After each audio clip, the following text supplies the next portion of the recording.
What's up, beer seekers? Brandon, Nick, and Steve here for BeerSighted, and we are back with another episode of Industry Insiders. We are very excited to introduce our guest tonight, co-founder and president / CFO of Channel Marker Brewing in Beverly, Massachusetts, Justin Negrotti. Justin, welcome, and thank you so much for taking the time to join us tonight. My pleasure, guys. Thanks for having me. So we want to dive into something really cool to start off regarding Channel Marker. So you guys, over the last, you're open for 2 years now, the tap room in Beverly. Yep. And during that time, you've received some pretty serious accolades from publications. 10 best new breweries by USA Today, and then Hop Culture also recognized you guys as a hidden gem brewery. So we want to know just from you, diving into those publications and the accolades, what did that do for your brewery? Did you guys know that was coming? Just to start off with those. For the Hop Culture piece, that was definitely a total surprise for us when they announced our name as one of those hidden gems for 2019. We had, trying to put ourselves out there as much as we can, sending them beer, kind of following all the breweries that they, that they had at their festivals, really, offered them that when they came to do Spooky Brews in 2019, we, offered to basically pour our beer for free at their Spooky Brews Fest in Boston. And that sort of kind of kickstarted a bit of recognition, a chain of recognition events for us, starting with the Hop Culture accolade. So that was, definitely something that was unexpected and, really kind of put us into a spot where hopheads, folks that are more fruit focused, whether it's fruit and sours or, or pastry stout fans, they started to, recognize us and look for our beer and reach out and ask how they could get it. And obviously you guys know we're right now a 2-barrel brew house, so you got to basically come to us to get it. So that was definitely the first of the big ones that kind of propelled our brand into, kind of a different light than just being kind of a local brewery. Yeah. And then after being named to the USA Today top 20 breweries, it was actually basically a public vote that took place over, I think it was a 4 or 6 week time frame where basically, you lobby your friends, family, followers, anyone that you could to log in and vote for you. So I think, after the first week or so, we were watching our name kind of tick down against guys that had, 10,000 plus followers on Instagram. And we kind of didn't feel like we had a shot in the dark, to be quite honest. And then, lo and behold, they ended up closing the poll, I think a day or two before the voting ended. So we really didn't know where we stood. We knew we were on the cusp. I think we were 12 or 13th place heading into the last 2 days of voting. And then we just kind of, started really pressing on friends and family, hey, vote multiple times a day if you can. And then the rating, we got the email from them saying, congratulations, you're in the top 10. And I think we had moved up from, again, 12 or 13 to ninth, which was just so cool. You never, we started in my garage, a bunch of years ago, and to go from the garage to now, have it being recognized by USA Today as voted on by the public, of course, but just to have that kind of accolade is definitely, we were pretty blown away by it. Yeah. And that's just starting out. You guys are obviously early on in your journey, so that probably at least propelled you a little bit into kind of an atmosphere that you maybe necessarily weren't expecting, or yeah, I mean, for sure. And to be quite honest, it came at a time that I think the weekend that it was announced was when basically the government shut everything down. And I'm thankful that it hit when it did, because it almost drove additional interest to us that, maybe we might not have otherwise gotten, or it might have been kind of lost in the noise, in the mix, had, the pandemic not happened. And I kind of tried to look at it in a positive light as, this was a good thing that happened to us right as things were shutting down, kind of gave us some additional foot traffic and interest in our beer that, maybe we might not have otherwise seen. Yeah, I mean, that was, we were talking to Tim in there the other day, and we were, talking about this topic, and to be able to, grow your brand, maybe, maybe sales, maybe you weren't able to do everything you guys had planned on goals wise and all that, but Yep. you guys grew your brand in this really difficult time. What do you foresee that leading to for you guys in the future? This new demand you've generated.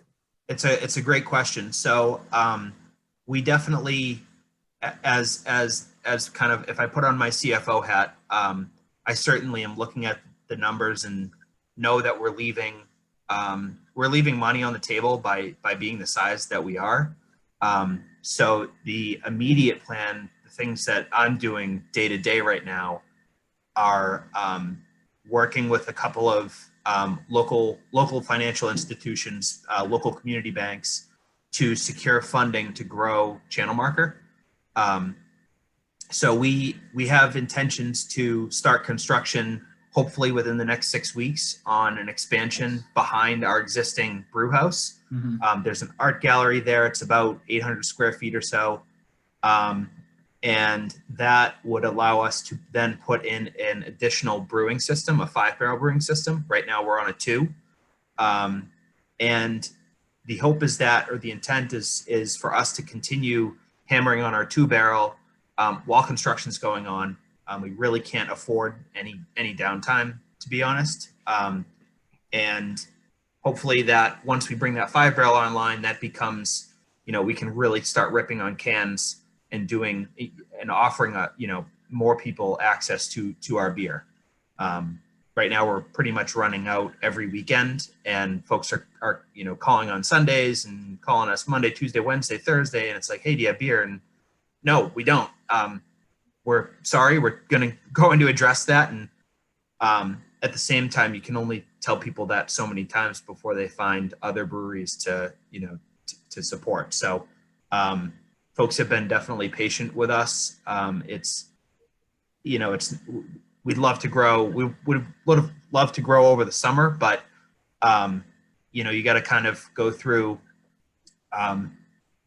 you go through this exercise of developing a business plan and a forecast, and thinking about how you want to raise money to grow your business. And there's really kind of 3 ways to do that. It's either you have the cash to do it yourself, or you dilute your equity ownership, or you take on debt. And for us, we want to retain ownership and drive Channel Marker.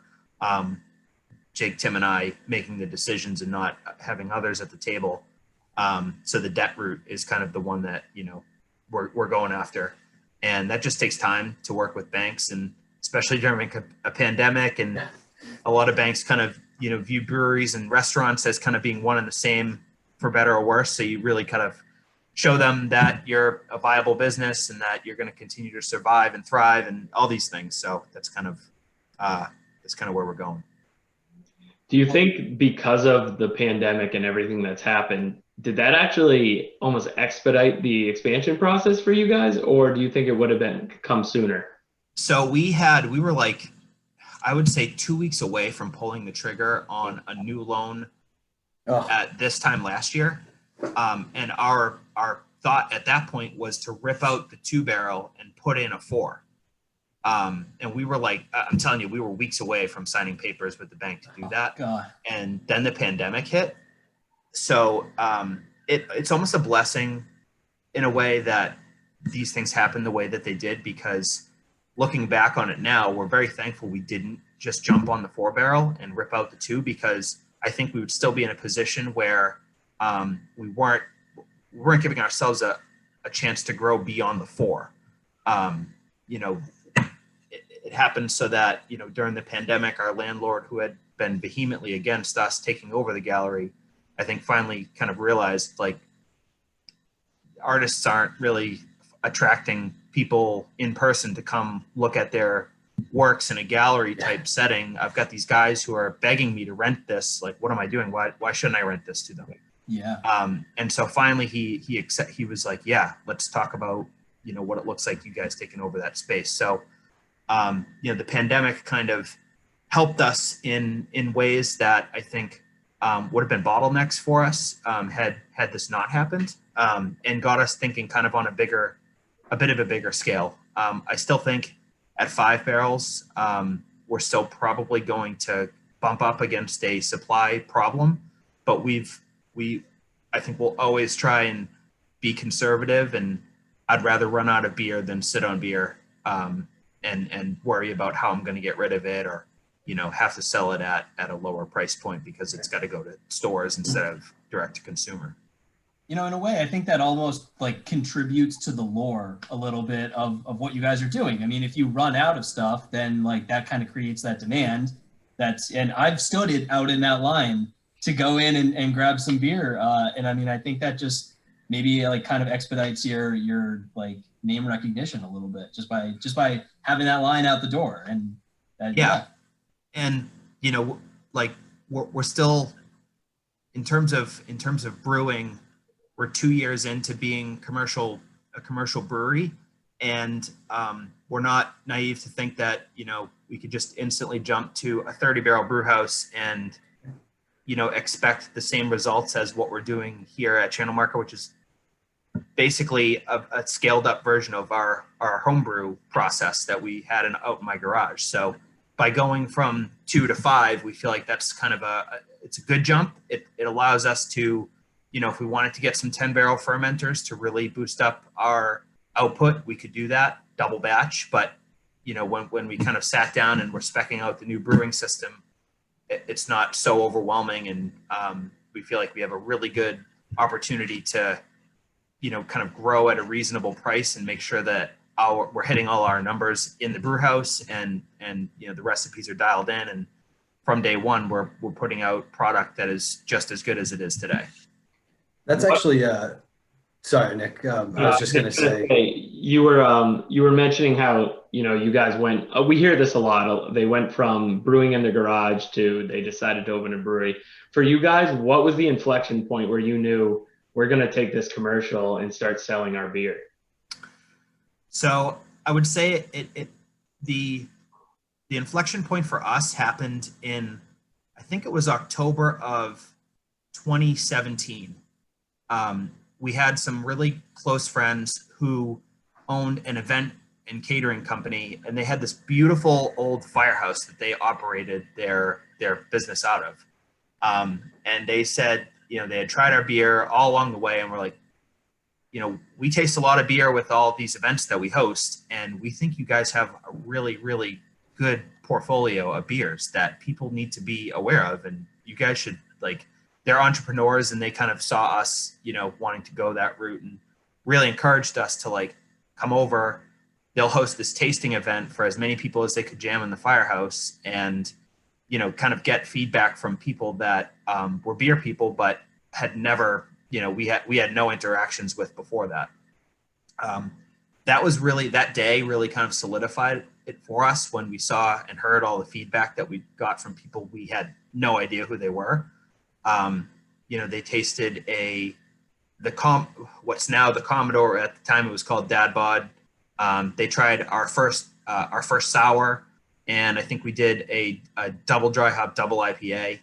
And, you know, from there it was kind of just, you know, we put the pedal to the metal at that point and started brewing our asses off and looking around for spaces, and putting together, you know, a financing package and business plan and all the things that you got to kind of do to get it off the ground. But that was definitely the moment. So I'm thinking, because like Nick called it an inflection point there. So you had that one clear one. Now you've kind of been settled in where you currently are at in terms of size and your location for 2 years. And we were just talking about expansion, which is kind of the the next inflection point. Yep. Do you see, so that's like, for the first time, it's going to be a whole new level of, you know, production that you guys have to take it to. You know, it's going to be more people being involved in the process, I would imagine, as well. I mean, what challenges do you foresee with that? I mean, is it just, you know, well, we're essentially going to be doing the same things, not too big of a deal, or is there just a lot more you have to think about? There's definitely a lot more you have to think about. So in addition to kind of doing more of the business side of stuff, and business, I mean more of kind of like the financial kind of stuff. I also wear the hat of putting together the brewing schedule, and things like ordering yeast and hops and kind of doing more of like the operational type stuff. Jake right now owns pretty much production and cellaring and all the things that go into that. And then Tim's managing kind of everything else. So that's front of house, it's social media, staffing, payroll, you know, doing our online store and Square, and making sure that, like, you know, all the you know, data is in our POS system and things like that. So I think something that we're talking about right now is, okay, when we grow, there's going to be more work that has to be done, and it's got to be, we have to start delegating or really kind of defining roles and responsibilities, and not kind of stepping on each other's toes. So I think, you know, what we'll find is Jake wears more of like the operational type hat, where the plan is to hire a cellar person to work alongside Jake in the back, brewing, and, you know, really having Jake own the scheduling process, because once we grow this thing, there's just going to be a lot more day-to-day work that has to be done on bill paying and financials and things like this. So Jake's going to definitely take more of a ownership around, you know, managing brew house operations and all the things that kind of I'm doing on that side now, he's going to own. And he'll have a hand helping him with more of the kind of the hands-on brewing type stuff. And so, you know, kind of really defining those types of roles, I think is the next step for us, and making sure that we're really tight on that stuff, because we're going to run lean as a staff. Right now, it's not my full-time job. I'm there pretty much nights and weekends as needed to help Tim and Jake out, making sure things, you know, everyone's getting a day off a week. But you know, it'll be really Tim, Jake, and then hopefully another hire that we have starting in the summertime is kind of when we're planning at this point to bring somebody else on. Yeah. And the roles and responsibilities piece can be difficult. I mean, you guys have owned your pieces for a few years now. You've been used to, you know, kind of getting your hands into everything. It's just kind of, everyone's kind of doing a little bit of everything, but as you grow, the ship doesn't operate as smoothly if kind of everyone's doing a little bit of this and a little bit of that. It makes more sense to have, you know, me focused and living in spreadsheets, because that's what I do. And you know, kind of Jake, you know, knowing when he needs to order yeast because he's responsible for the brewing schedule. So that kind of stuff is important to, you know, figure out as you grow. Yeah. Nick's our spreadsheet and finance guy. So I don't have to worry about those things. I love you guys for doing those things.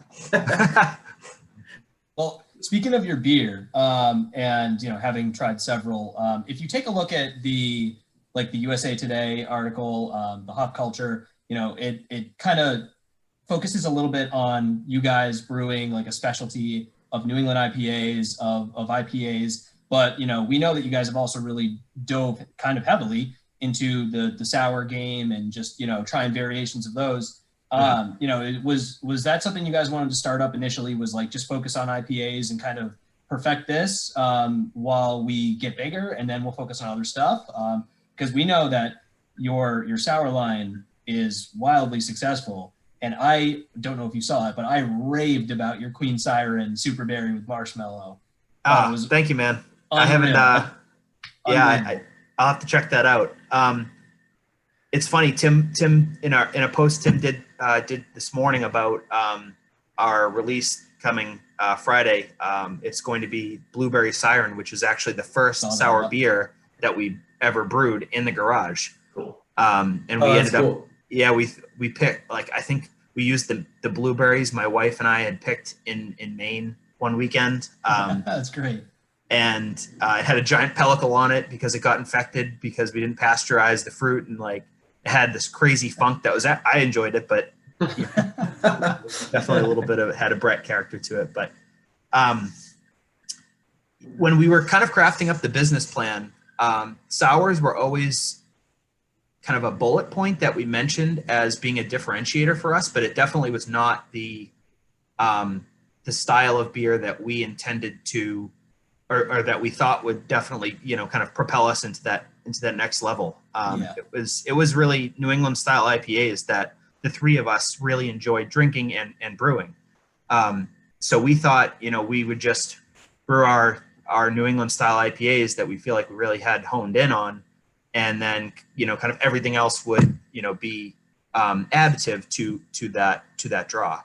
But I think once we kind of got our doors open and we started brewing sours, we very quickly realized that, for better or worse, there aren't any breweries around here that are making, I mean, obviously you've got Trillium, but I'm talking about like kind of in the immediate North Shore area. Yeah. Anybody that's making heavily fruited sour beer that, True. is going to appeal to the folks that drink Trilliums, or the folks that drink 450 Norths, or, Kings, or these other breweries. And so we kind of, we sat down, we're like, wow, this is really going to set us apart if we can hone in our process and, really kind of start to build this in tandem with the IPA program. And so that it's just really kind of, it's been such an awesome thing to watch grow, because we really just honestly have a ton of fun sitting in the brew house trying to figure out like what's kind of the next fruit combination or adjuncts that we want to try together to, That's so cool. come up with an idea. And it's a lot of fun. We call it the think tank. There you go. Go to the think tank, have a beer, and That's awesome. That's Yeah. great. I get the sense that you guys do a lot of experimenting relative to maybe, and maybe this isn't true, but I've come to you guys to get beers a handful of times, and it seems like there's something new there every time that I didn't see last time. Are you guys experimenting more than, maybe the average brewery, or more than you guys originally set out to? I'd like to think so. Yeah, I think that's, part of what excites us, and you can kind of, you can look at it two different ways. You can be a brewery that, kind of has your 5 core brands, and you build your name up on that, and then you kind of go out and maybe you start to experiment once you've kind of got yourself established with your 4 or 5 core brands. Mm-hmm. I think, for us, that was always a little bit, to be quite honest, that kind of was not as, that was a little boring to us. We thought that was just not the way that we ever saw ourselves, kind of running our brewery. We always wanted to have something new for people that are coming every week to try. And I don't know, it's fun to try new stuff all the time. And we definitely have, a core set of beers that, over the course of a year, we'll probably brew 5 or 6 times.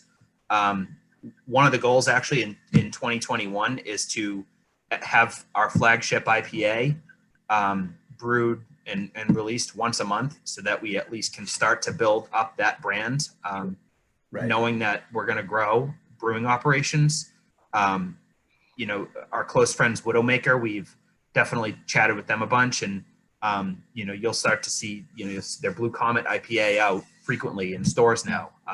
So that they'll kind of, you build your brand around a few names, which I think is what we're going to try and do, but always have something new, because I think that's what people come to Channel Marker for, is they know they're going to have something new to try often.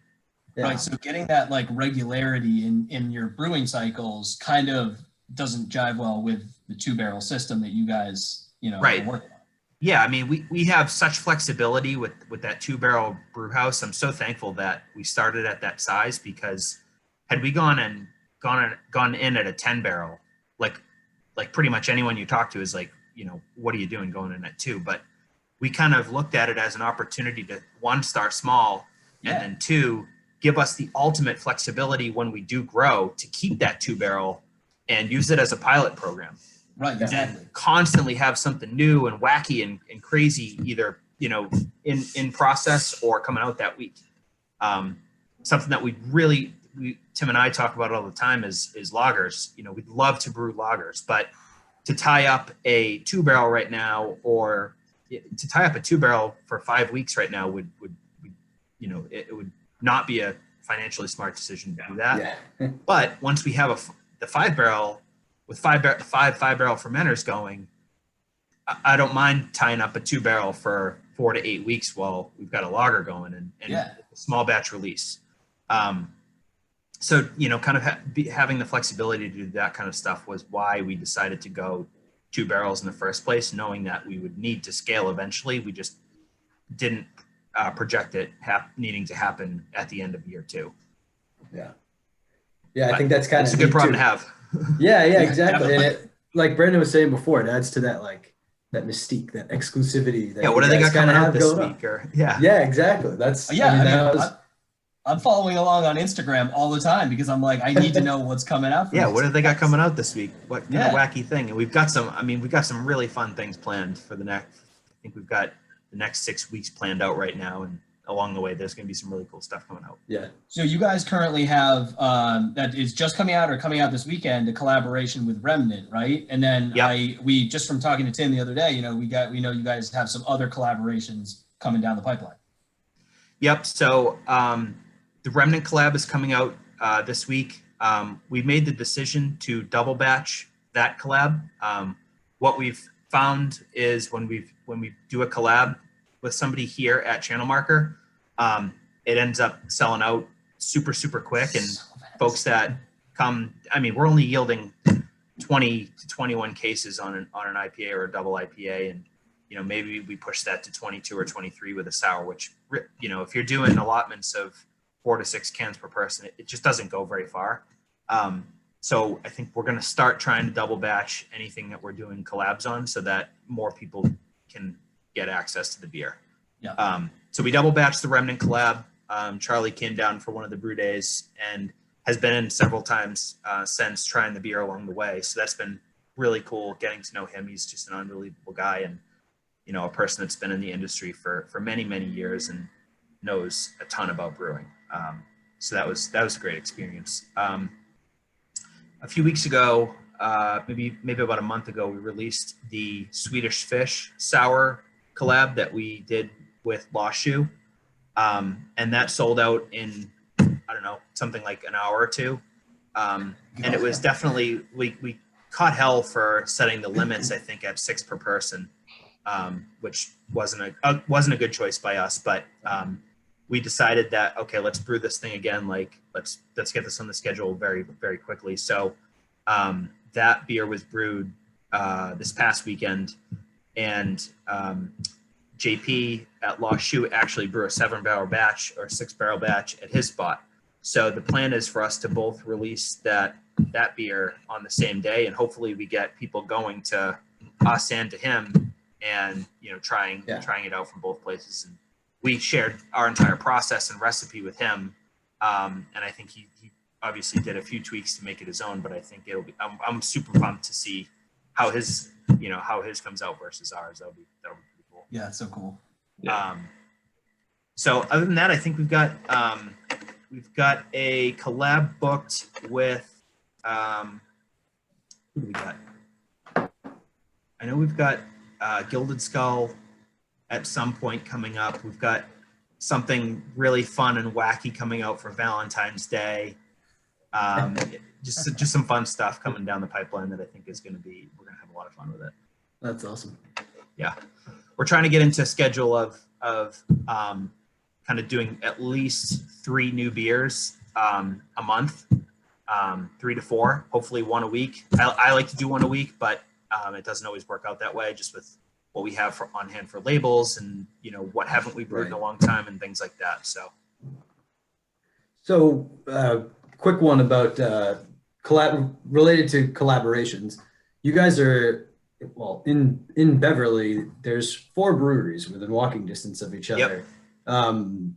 All great. We've been to all of them. We love making the rounds, and we look forward till when everyone's open and we can actually do the Beverly Beer Mile. Exactly. Old planners told us that that's been a thing before. But it was a big thing. It was cool. Yeah, that sounds awesome. But have you found that it's, 4 breweries right there. Is that a challenge for you guys? Is it more fun? Is it collaborative between the different breweries? What's the dynamic like? You guys must know each other, at this point, right? Oh, yeah, definitely. Yeah.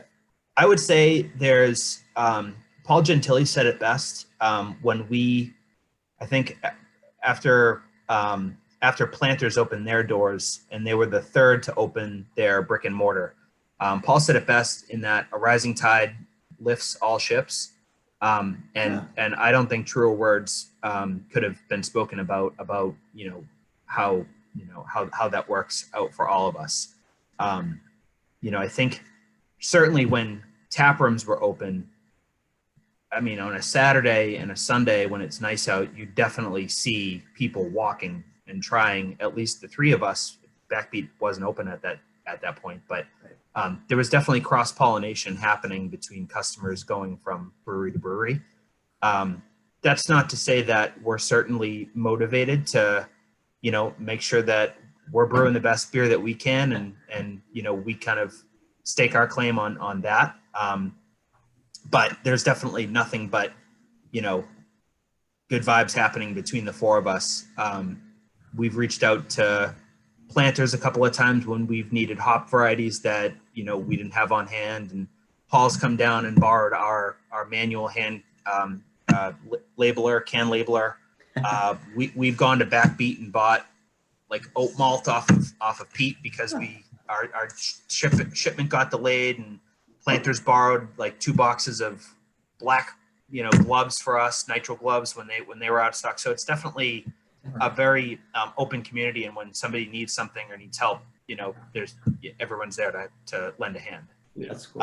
It's very cool. Which is cool. We're actually coming up in February. We're actually going to be brewing a beer with Planters. It'll be the first. Cool. I think it'll be the first collab between any of the Beverly breweries. There you go. And Matt and Ben, the owners there, they went to Beverly High, and Jake and I went to Beverly High. Tim went to the prep, but we definitely a Beverly guy, and we know those guys well. So I think I'm not going to give away the name, but I will say that I think it'll draw some laughs and draw some chuckles. So cool. Yeah, Steve and I actually did we did like a little online taste test with John over at Old Planners. Johnny's a guy. So he teased the same thing with us a little bit. He said, you got to stay tuned for what's coming up. That's really cool. No, and you're absolutely right. When I know for us, when we see 4 breweries we could walk to in one day, it's a no-brainer for us to go. No brainer. Yeah. And obviously there's town.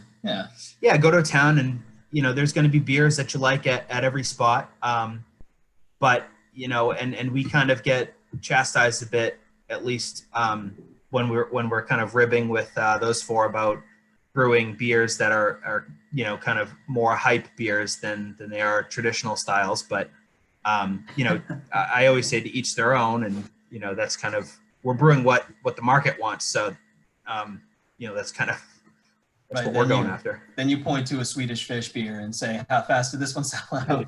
Yeah. Got a line outside. Yeah. So I wanted to touch on something else. And aside from you guys having phenomenal beer, thanks. I've said that you guys have easily my favorite label art of any cans that I've seen anywhere. Yep. So thank you. Just pointing this one out because we picked this one up over the weekend. Point of No Return, double IPA.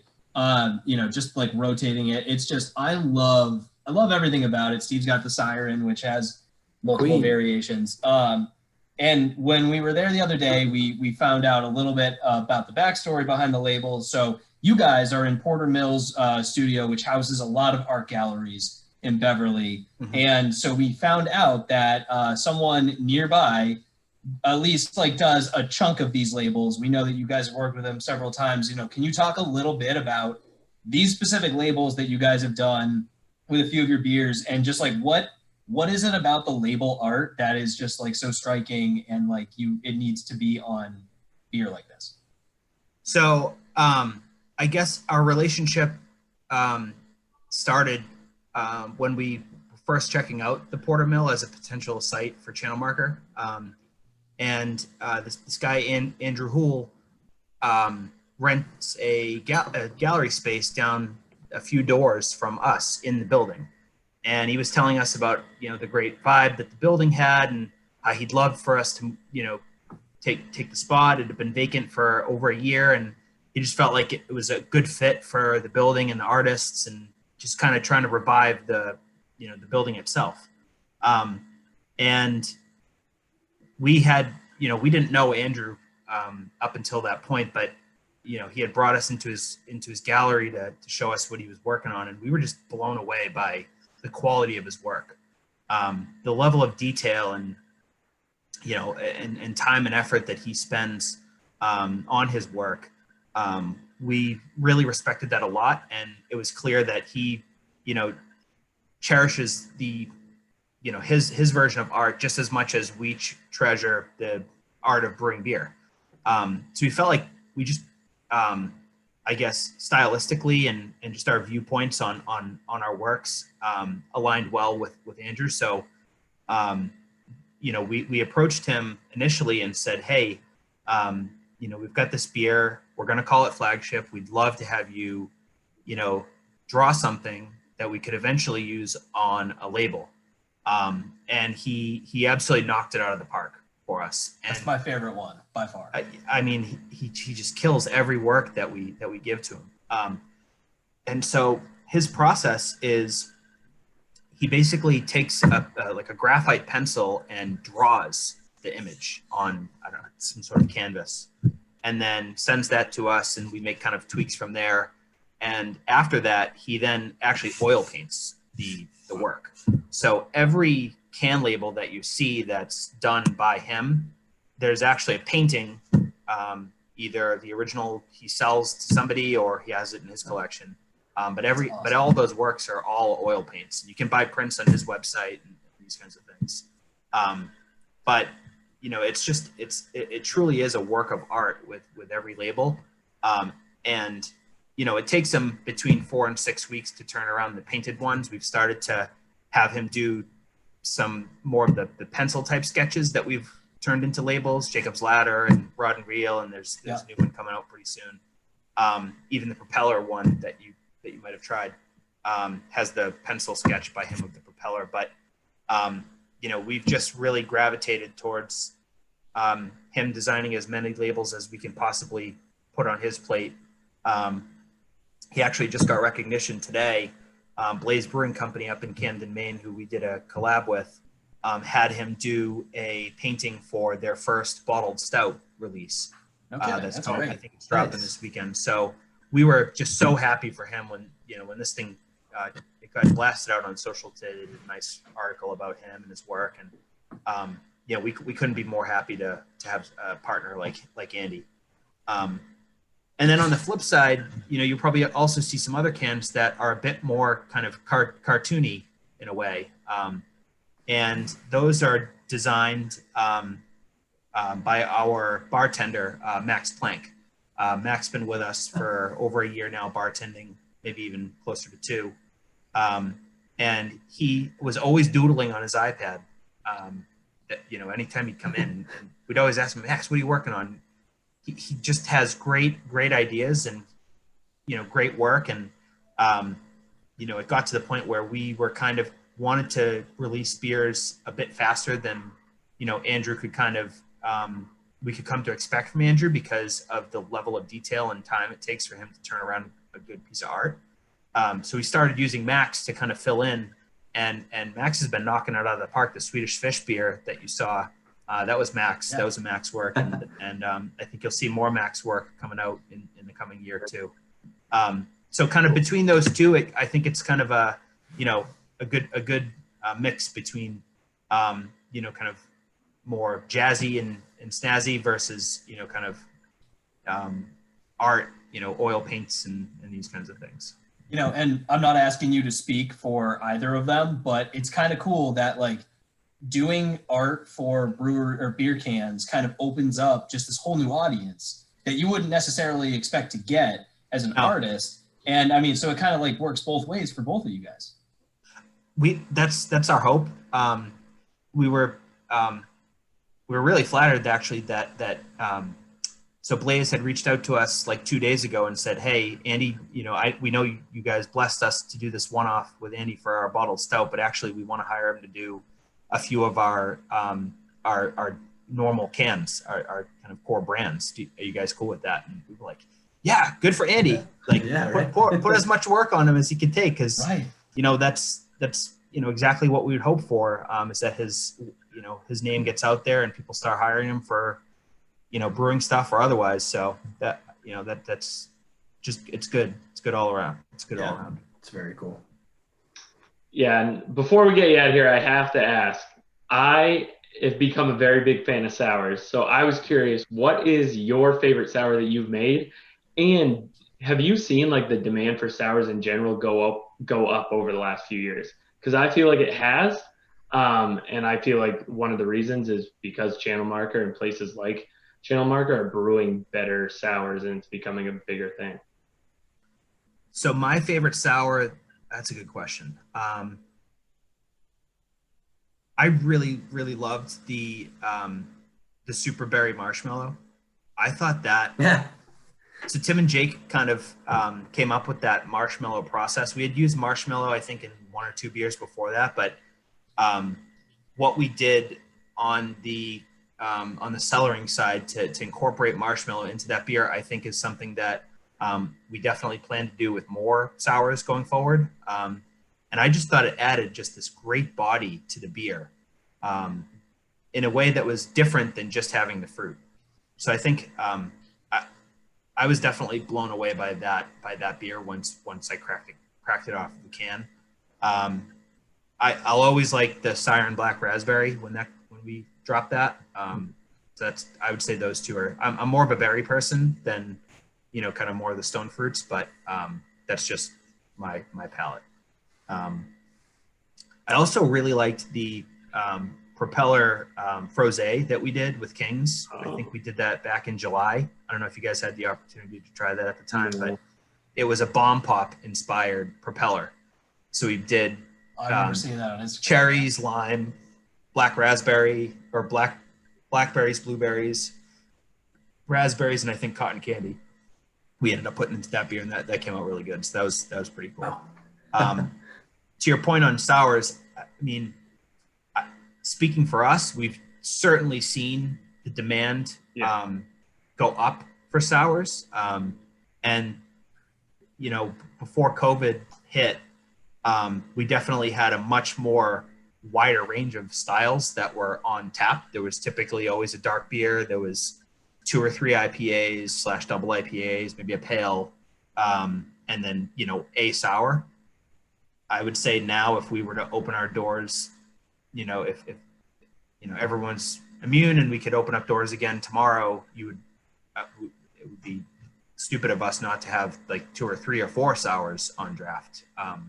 And a couple of IPAs. So certainly for us, I would say we're seeing fruited sour beers really take off, but taste could change tomorrow. You know, you never can really, you know, predict that what's next. But yeah, definitely we're seeing demand go up, and we're hopefully going to try and meet that. Yeah. Well, Brandon will not stop talking about that sour. Yeah. I'm dying to try it.